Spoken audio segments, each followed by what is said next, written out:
Today is the 5th day of the February 90 7-day retreat at Springwater.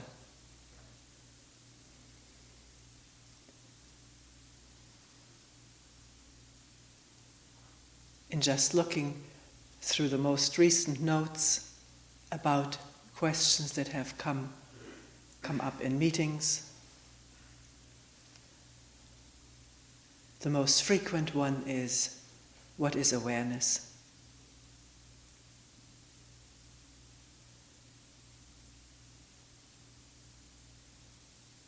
With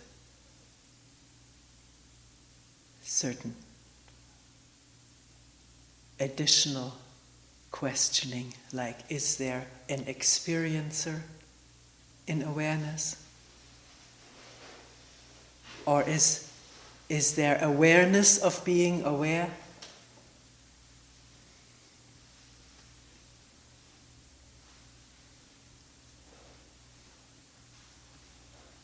Is there pleasure in awareness?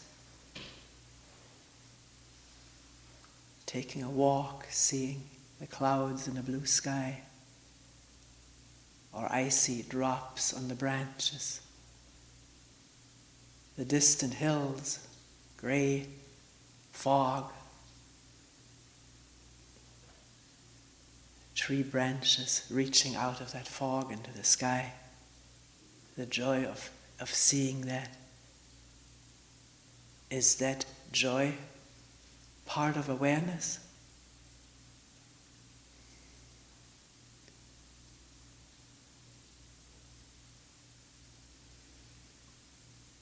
And also the question about what is intelligence? What is an intelligent awareness?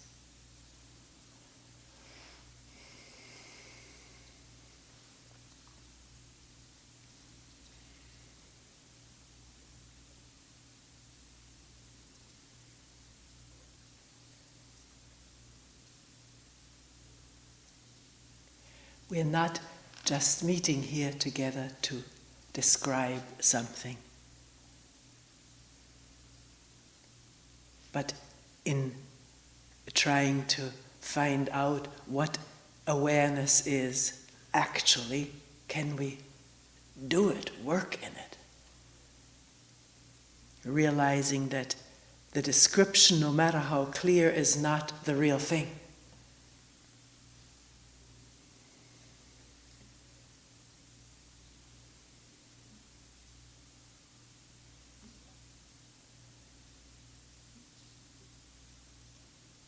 The thought, no matter how clear, or the thinking, no matter how clear, is not awareness itself, even though it can masquerade as that.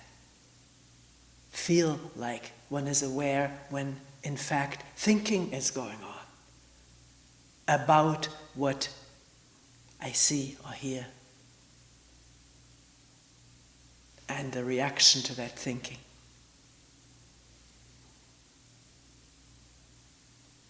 And the thought that there is someone who is aware.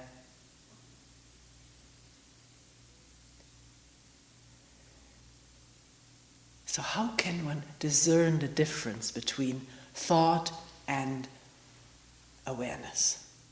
Because the two are not the same thing, they're not the same state of mind and body.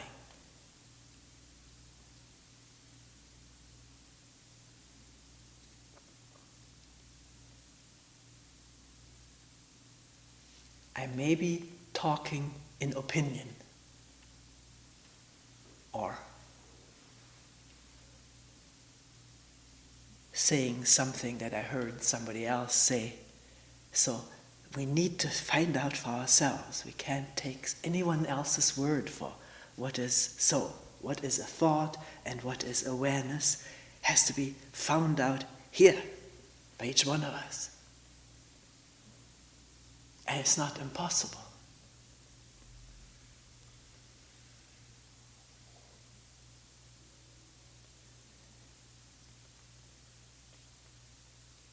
Whether it's possible, we have to find out.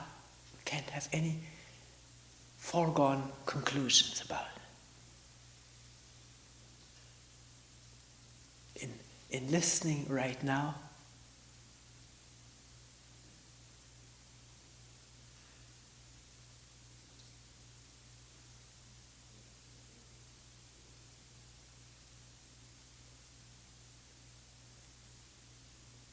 is the mind open?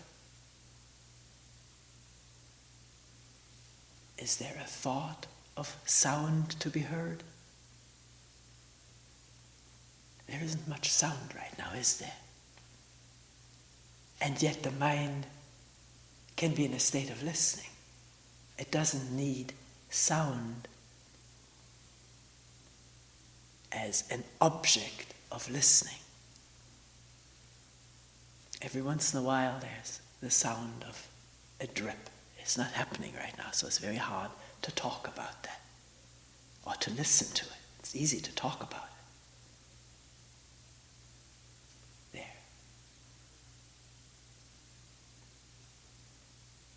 There. The words occasional drip is not the actual sound. The sound of this voice, the words, she's talking, the thought, I'm listening to her. Her words or her talk is not the actual sound of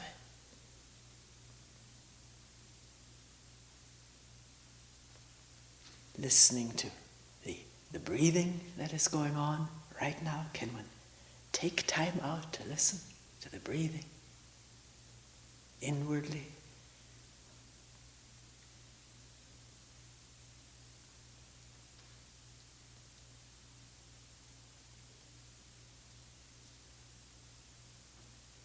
Is that a thought, or is that just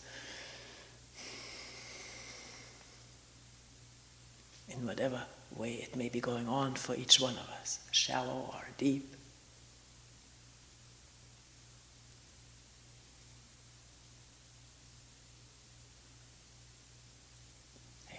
A body sensation of pain or energy, maybe the heartbeat, a sensation of the heartbeat. What is used right now are words, and they evoke thoughts in the listener. But the listening itself and the sensation of breathing or body feeling, heartbeat, those are not thoughts or words, are they?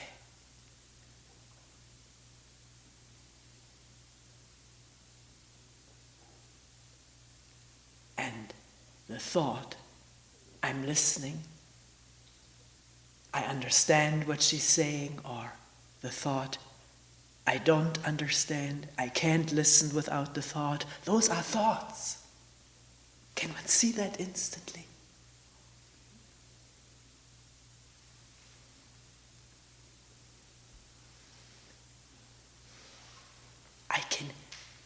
To say to oneself, I can feel my breathing. That's thought. But the breathing itself is not thought. It's just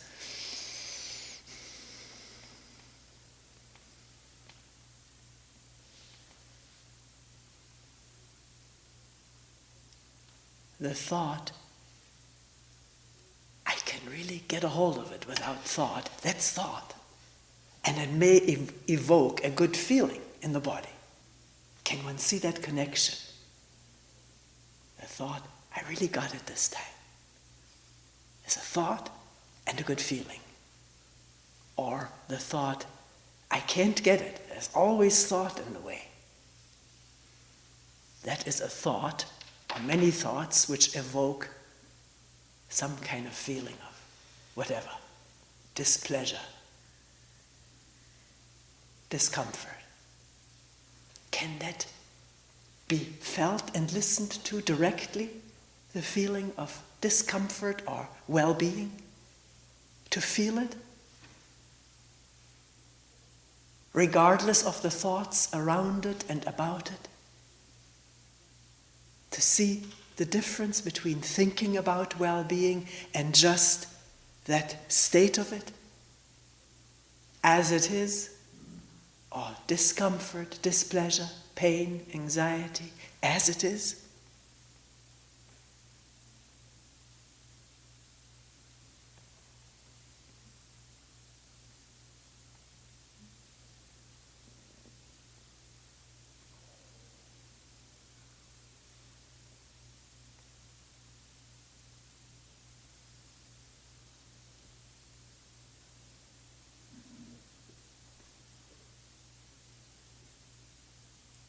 People have told me during this retreat and other retreats that when their stomach gurgles, they may feel uncomfortable or feel that they're impacting someone else, a neighbor.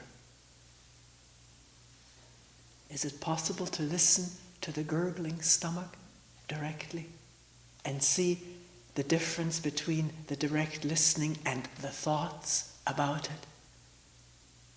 I wonder whether this is disturbing him or her. I wish the stomach wouldn't gurgle. What does it mean that my stomach gurgles? What's going on? These are all thoughts, and they evoke feelings in the body. In addition to the gurgling stomach, or maybe more gurgling. Can one see the difference between the description, the word, the thought, and what it refers to, and there be an immediate awareness of what the words refer to? Bodily sensations, sounds of rain or ice, wind, birds.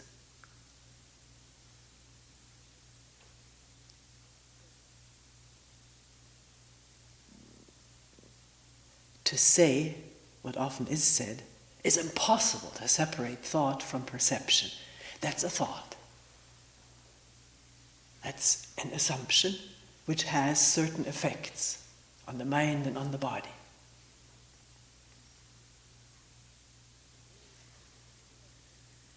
To see directly that the word and the perception at this instant are almost simultaneously occurring, that's a direct perception. That's an awareness. That the word cloud and seeing the cloud seem to be inseparable. The perception of cloud and the word cloud seem to be inseparable. Can whatever is going on, either a perception without the word, or the word and then the perception, or both of them at the same time, can that come into awareness as it is, without spinning further conclusions about it, that this is inevitable, or this is wonderful, or liberating, or encasing, enclosing?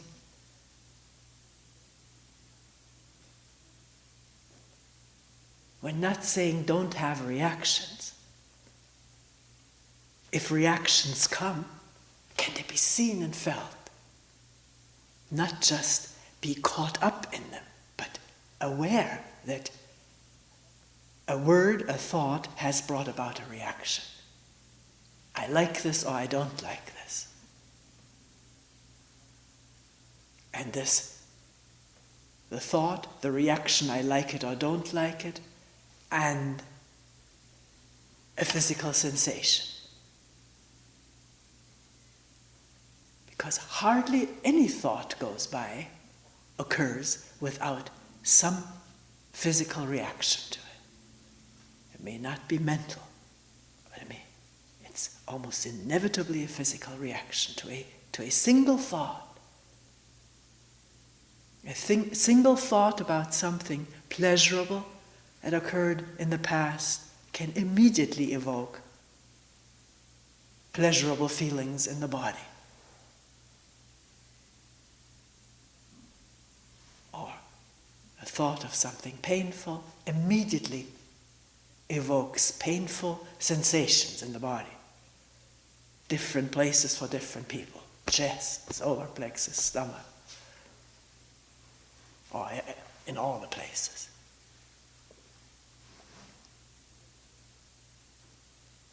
Can there be direct awareness of this process, thought and physical reaction? Or does it remain a description?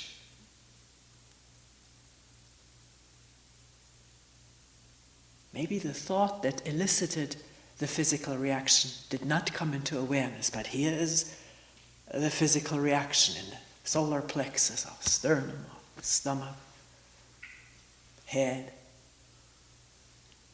We've talked about it all this time. Can there be a direct, immediate, meaning unmediated awareness of sensation this moment? Not just in this body, but what is heard, seen, felt around us.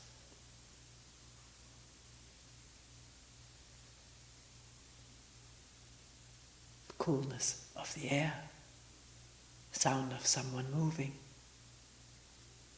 heartbeat, breath, feeling of the knees on the mat, the hands touching each other, or the legs. These are all words, but there's something that they're pointing to, which is not word.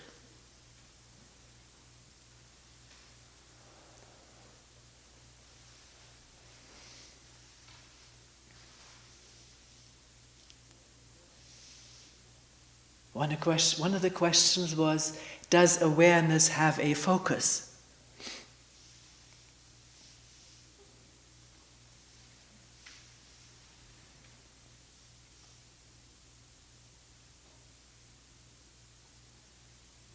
Does it?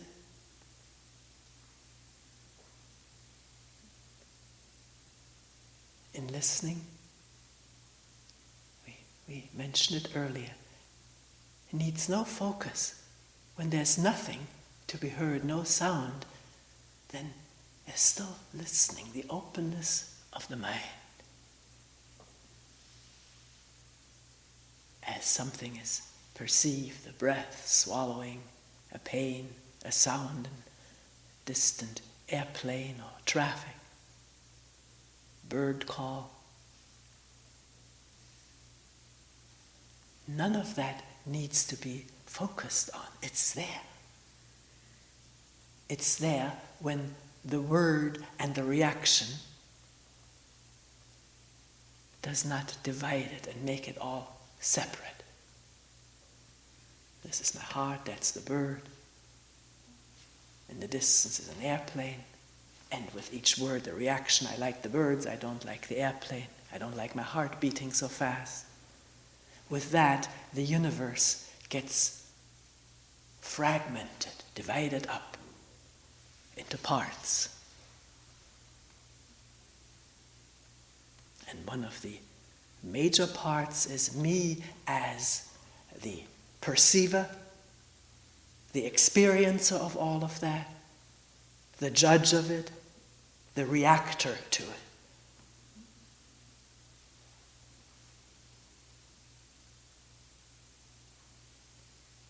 Can one question this perceiver?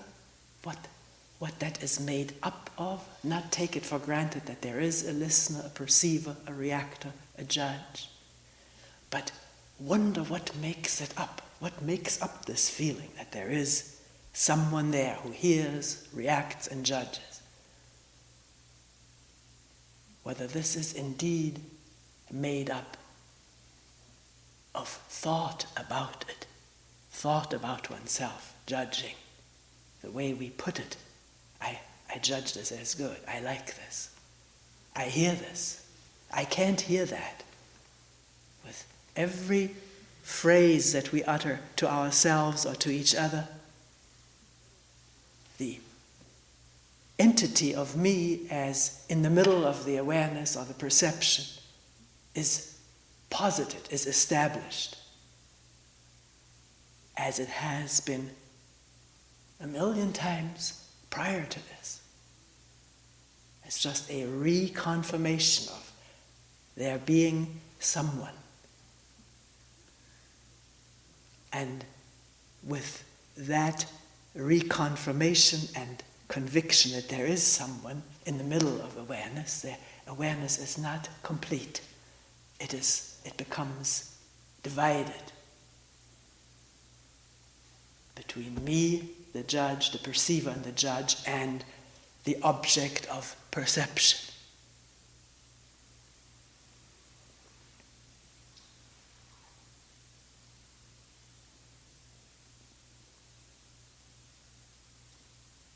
That may be difficult to grasp in just listening to words, but as one observes this and dives into it, wonders about it, and hears oneself talk, I like this, I don't like this, and with that the re-establishment of a position from which one is perceiving, then it becomes clearer as one goes. One learns about it.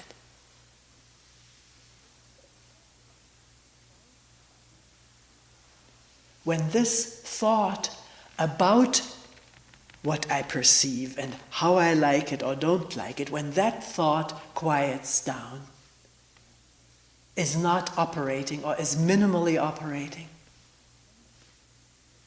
but what is operating is the senses perceiving undividedly. That we call awareness.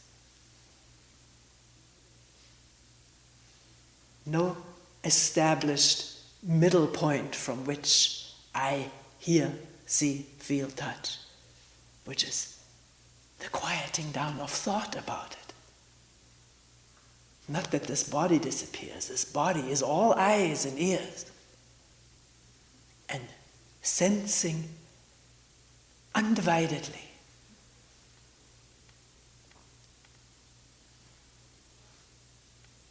It's possible for this to happen when the thought about me doing it is quiet and is understood when it arises as being just that. Thought, which establishes some position. And if there isn't immediate attention, the position becomes elaborated. Embellished. About how good I am, how bad I am. We're just taking that. It could be any other kind of elaboration about myself.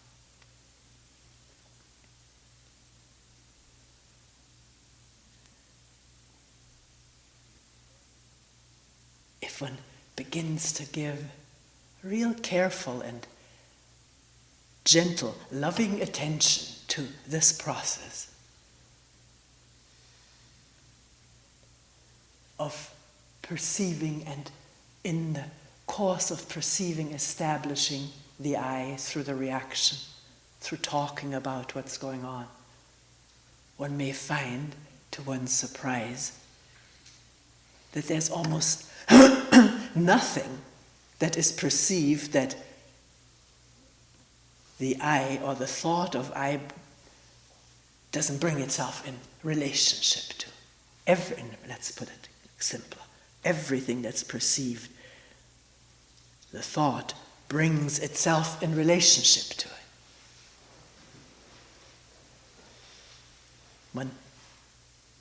One gets into the act, as we say, as me.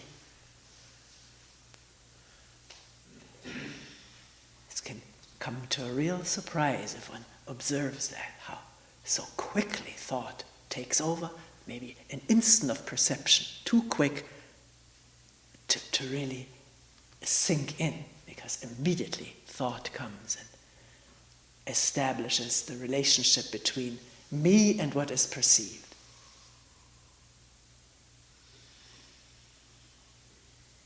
And that itself can come into awareness.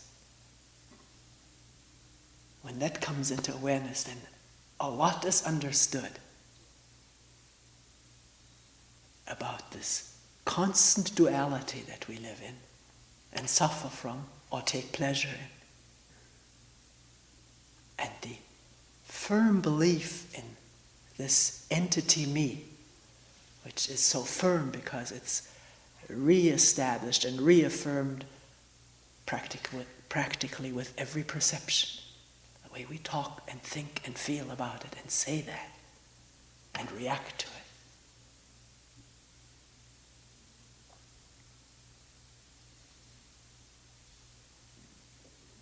But even though there is a tremendous habit in this, which we all share and reinforce each other in this tremendous habit since maybe time immemorial, it does not have to be that way.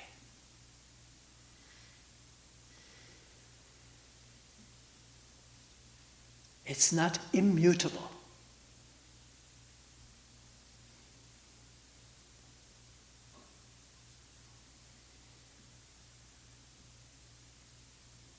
Does the thought arise now, how do I get to that state in which thought does not establish the I and therefore no duality, no division? That's thought. Again, concerned with the I getting something. It's as simple as that. Can one see that? Of course, thought, I want that, has already initiated throughout the body a yearning, which goes with thinking of what one wants. A yearning either connected with hopeful thoughts, I may get it, or discouraging thoughts, it's not for me, I'm not good enough for it. All of this, can it spread out for observation, for direct insight?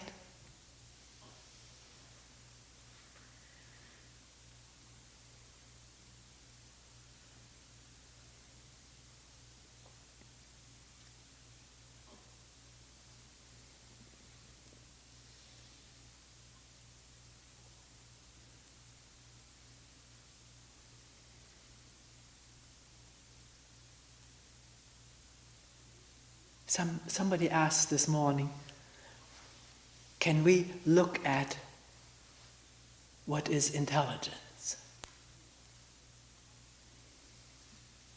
The word is used here and there in talks and meetings.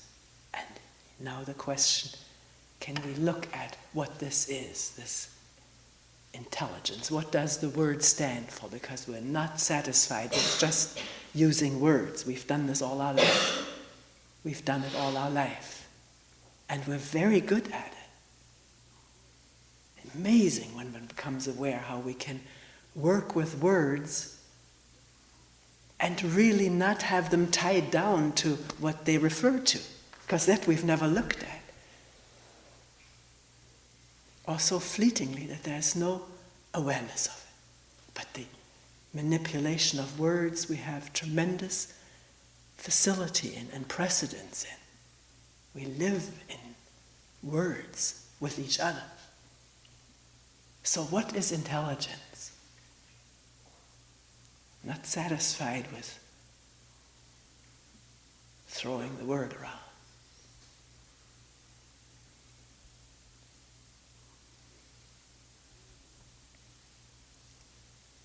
And we came upon a very good concrete example this morning, which I'll use again.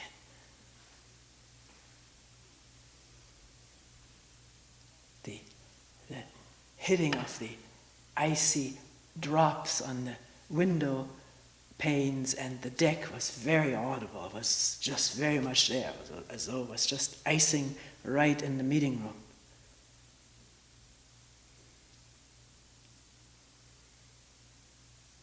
So, in listening to it, and one can also evoke this memory. We all heard this icy rain this morning, didn't we? The memory is evocable. Right now, it's not performing for us. So, in listening to that, there can be stillness, the stillness of listening. Just that. Words, ice, rain, and so forth are seen for what they are, their words, but this pounding on the window and on the deck, this particular quality of sound, that's not thoughts and words, it's something that's actually taking place.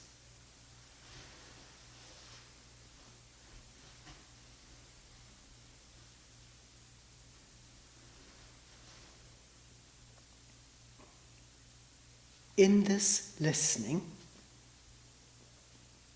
which at this moment is not self-centered, there's no thought about myself in relationship to that, it's just the dropping, the sound of it. In this listening, the thought arises. We have a driveway which is steep and getting icy. It will have to be sanded. And that thought of the driveway, while listening, of its very likely iciness and the need for putting sand on it, scraping it, sanding it, because someone may come up the drive and slide around on it, which is dangerous. That thought need not disturb the openness of listening.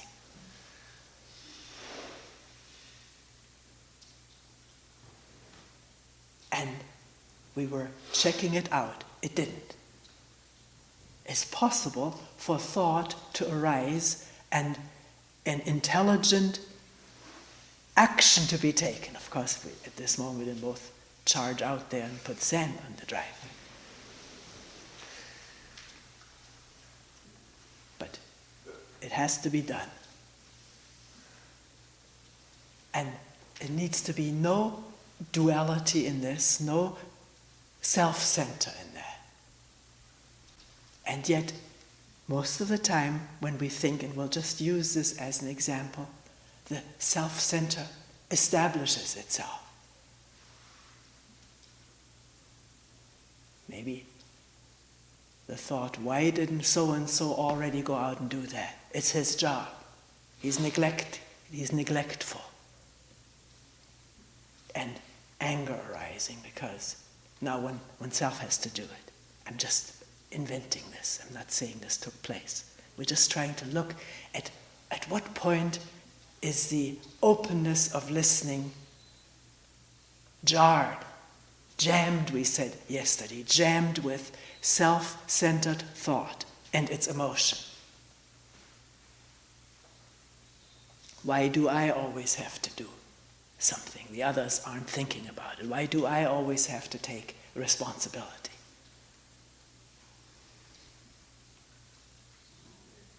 That's not intelligent thought. Intelligent thought is it's icy, needs to be sanded. We'll see who's going to do it. Whoever has time. If nobody has time or is ready, I'll do it. That does not cut up the wholeness of perception, or the inclusiveness, let's say, the inclusiveness of perception. But to think, why do I have to do it? Or I hope nobody else will get there because I like to do it. I want to do that. More likely with a plow. People like to drive the plow. By that I'm not saying that necessarily that thought has to be there. I need to do, I want to do it before he gets there. But it may happen. We're just looking at examples right now, not reporting complaints. But do you see what I'm getting at? There is a way of perceiving out of the whole situation what needs to be done, and the action will come out of that perception, out of that open perception it takes, and all the factors that are known to one. Not all the factors are always known to us, and so an action may be mistaken, may go wrong, but one just didn't have that particular information. Or the action comes out of, I want to do that, or why should I have to do it, why doesn't he do it? And with that, if there was openness before, it collapses into a very narrow space. And in that narrow space is me and my reaction, my anger, and you who are not doing what I would like you or want you to do, or you're working against me, or doing what I would like to do, or not doing what I want you to do. You know, the whole scenario.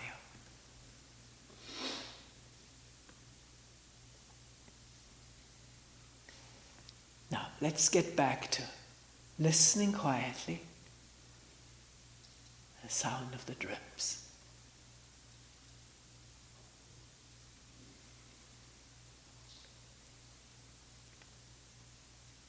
If the thought comes up,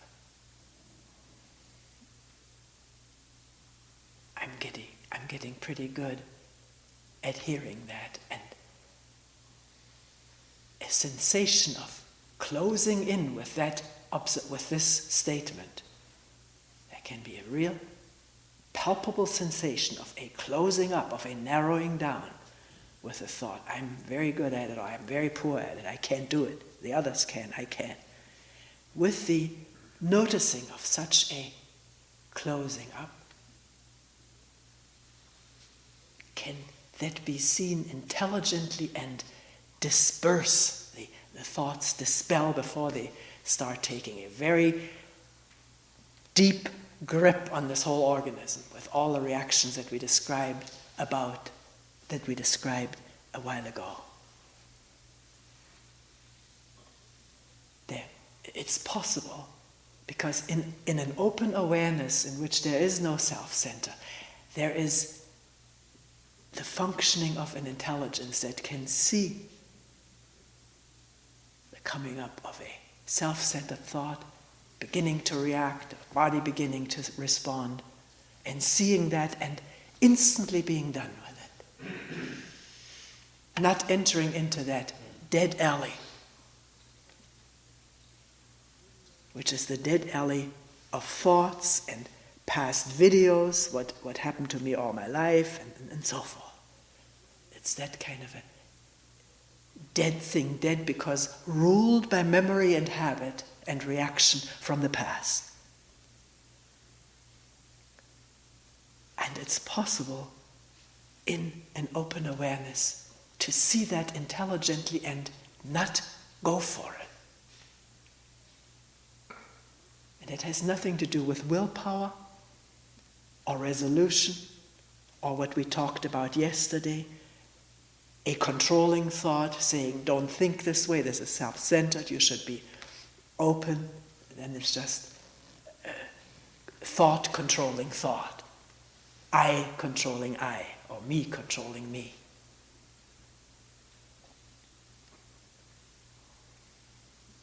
This other, which we call by the name of intelligence, functions on its own.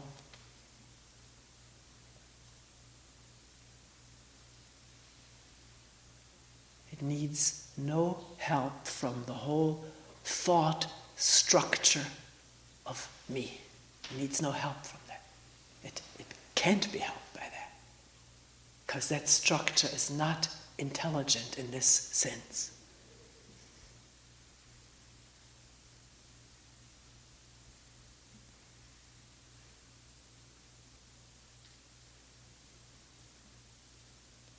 Thought has limited intelligence, but it does not have the intelligence of seeing the whole situation. Can't do that. It's impossible. We try to do that with thought. Knock our head against the wall. Try to figure out the whole, the total thing with thought. Thought can't do it. It can only paint pictures, create ideas, and stimulate itself with ideas that thought itself has created. Stimulate the body inspirationally.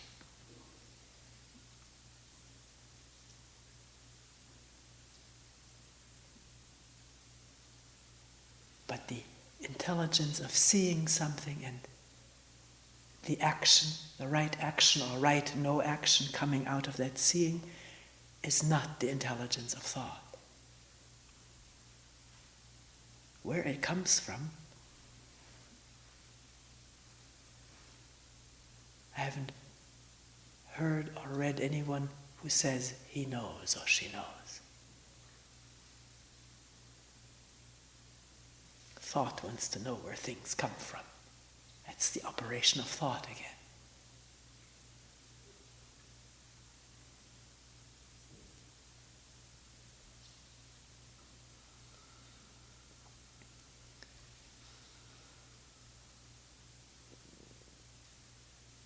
And where awareness comes from, right in the middle of a train of thought or an agitated or pained body-mind, and suddenly a moment of awareness that this is so, this is going on. Who knows? It happens. A direct perception of the state of affairs this instant happens on its own. An instant of listening, of looking, of touching, in which there's no me, no thought about me, just, somebody mentioned just reaching for a piece of bread, in which there was no me, no thought, no division, nothing. And where did that come from? What did that come from? It's thought that wants to know that. It wants to know it so it can bring it about again. And thought can't.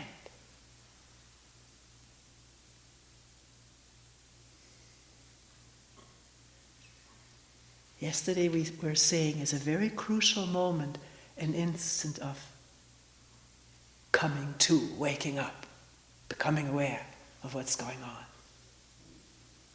And so often people ask me, then what should I do at that moment? And the answer is nothing. Just listen. Listen to what's happening. The pounding of the rain or the heart. And then, because the person is not listening at that moment, the question comes, well, is that all?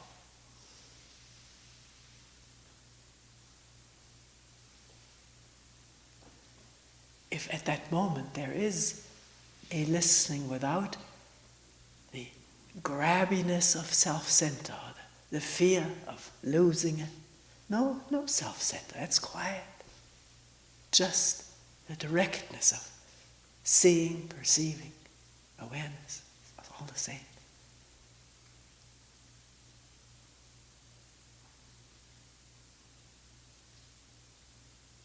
Then everything appears in a fresh way.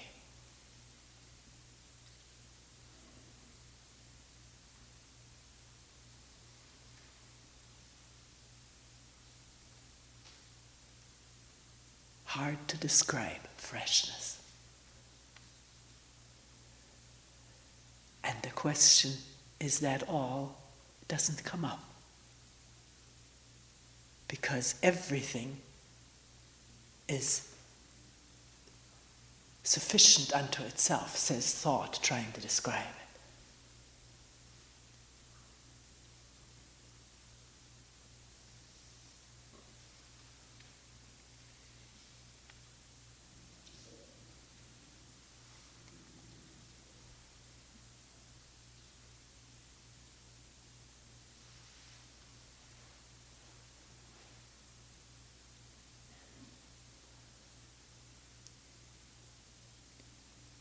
To the question, isn't it self-centered if I see the beautiful valley and rimmed by trees, the clouds, the sunshine inundating everything, and the feeling of joy in that, and walking right out into the fresh air, uphill or downhill?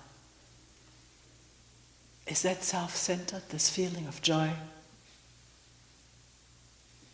Happiness, whatever word one will give to it. well-being, goodness. Find out whether it's self-centered or not. Like one cannot just say, yeah, that's self-centered and it's not self-centered. One can find out. What do we mean by self-centered? The moment the thought arises, oh man, I really feel good, then one brings the self in relationship. But those words can disperse immediately because they're not the real thing. They don't have to divide up the wholeness of being with everything without duality, without separation.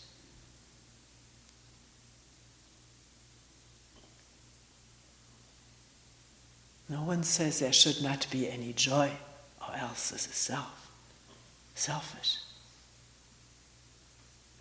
Let's find out about everything, including joy, and what the mind does with it. Or can it leave it alone to come and go as it will?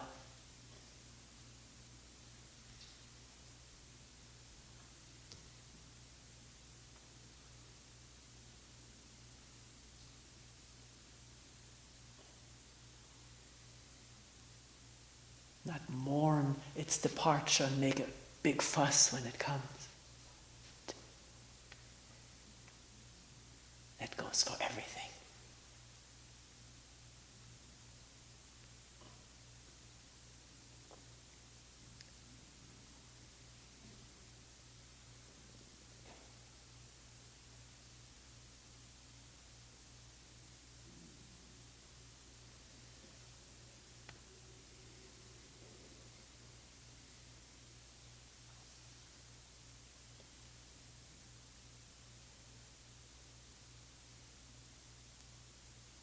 About the question whether there can be awareness of being aware, there's only awareness. Awareness of being aware involves the thought, I'm aware now. But please don't take my word for it. Look at it yourself. Examine it. Play with it.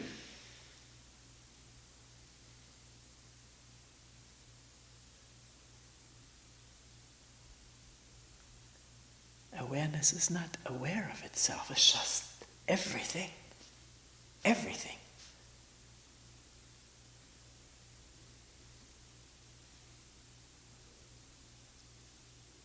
Including this live body.